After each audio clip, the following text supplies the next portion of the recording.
you gruesome bastards, and welcome to my so-called satanic ritual. I mean so-called show. Haunted house movies have always been a staple of this ghostly month, especially in the great stories of terror, and one that is amongst the best is Stanley Kubrick's The Shining. Adapted from the Stephen King novel, which thankfully didn't contain a fully detailed chapter of a group of teenage boys gang-banging a teenage girl.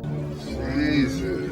Seriously, what the fuck was that about? And despite the fact it wasn't well received on release, The Shining became an absolute classic. It's brooding, creepy and enigmatic, with Jack Nicholson on intense form. But back in 2018, the trailers of a sequel hit YouTube. A sequel named Dr. Sleep. And my question was, could this live up to the genius of the first movie?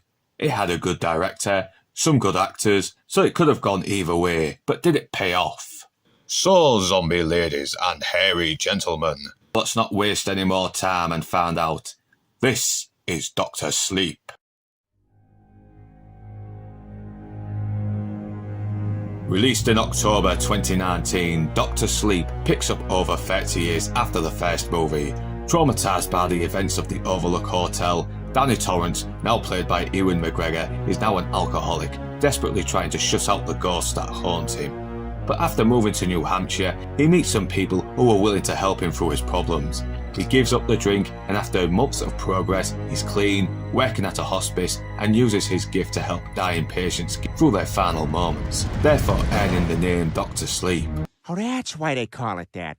He even ends up communicating with a young girl named Abra, who also has the power to shine. And one day, Abra senses the killing of a young boy, and it turns out there's other people that shine, except they're willing to kill as many kids that shine in order to steal their powers. These psychos are called the Strange Knots, led by Rose the Hat, played by the always reliably sexy Rebecca Ferguson. A group of people who have been alive for hundreds of years thanks to years of devouring the shining from their victims. And after Abra catches the attention of Rose, Danny gets caught up in a plot to protect her, but is Danny in over his head?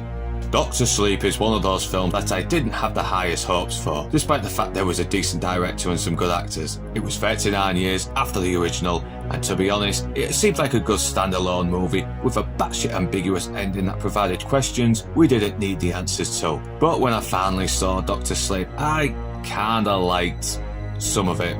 And yes, I know a lot of people really seem to love this movie, and while there's plenty to praise, there was just too much that took me out of it. But let's start with the good. The performances are strong amongst the cast. Ewan McGregor as a grown-up Danny really sells the trauma of a man trying to bring meaning to a hard life, and the moments of him helping the dying patients find peace are probably the most poignant emotional moments in the movie. I lived a decent life. I guess I'm scared. There's nothing. We don't end, Charlie. I know that for certain. I don't know much else, but I know that we don't end. Rebecca Ferguson convinces as the leader of the Strange Knots, while also managing to be pretty threatening without resorting to going over the top, for a while. And at such a young age, Kaylee Curran really gives it her role as Abra. Man, there's times where she almost outacts the veterans. Zahn McClarnon is menacing as Crow Daddy, and Carol Strucken is also a welcome presence. Mike Flanagan's direction is strong, and the man really knows how to create atmosphere. His use of harsh shadows really gives the visuals a disturbing feel. Even the Overlook Hotel has not lost that creep factor.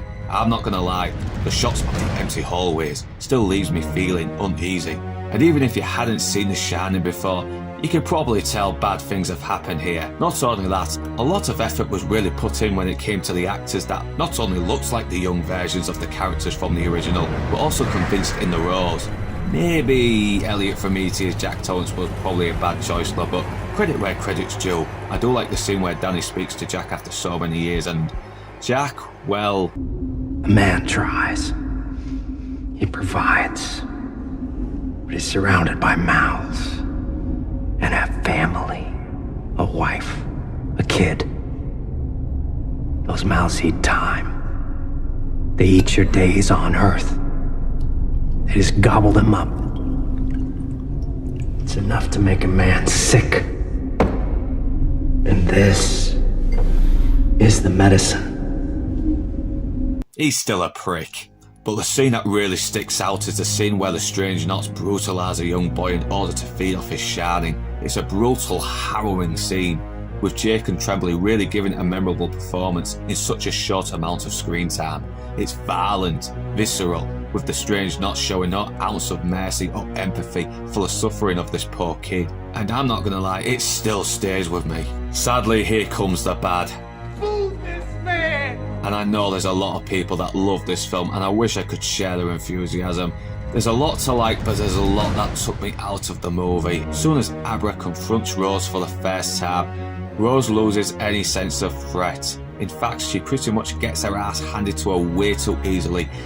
And it makes no sense. The Strange Knots have been alive for decades, feeding off others in order to become more powerful. Yet as soon as they come across someone who's been alive for 5 minutes, in comparison, they're the biggest plonkers ever put on Earth.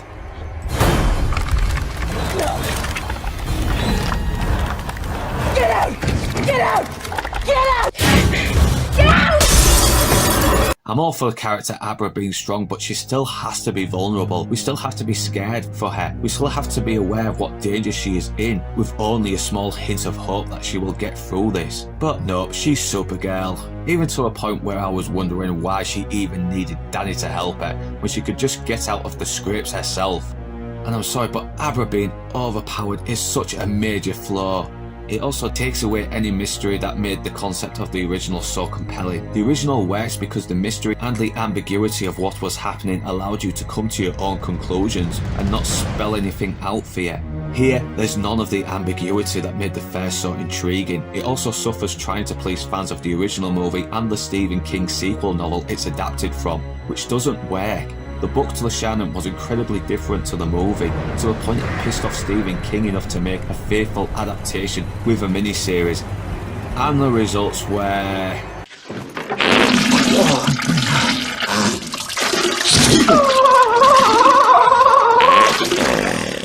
If someone had rewrote Abra being not so overpowered and kept more consistency and ambiguity of the first, the movie would have been stronger for it. So overall, while it's atmospheric, well acted, well directed, with some decent moments, and thankfully doesn't disrespect the original too much, the way some sequels did to their predecessors during that period, it's an uneven, unnecessary sequel to a classic that shined bright enough on its own.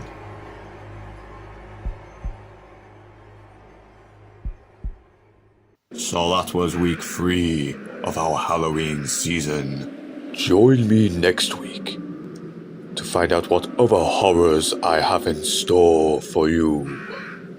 If you're a drag me, then you know it, shout. Maybe not that horrible, but still pretty bad.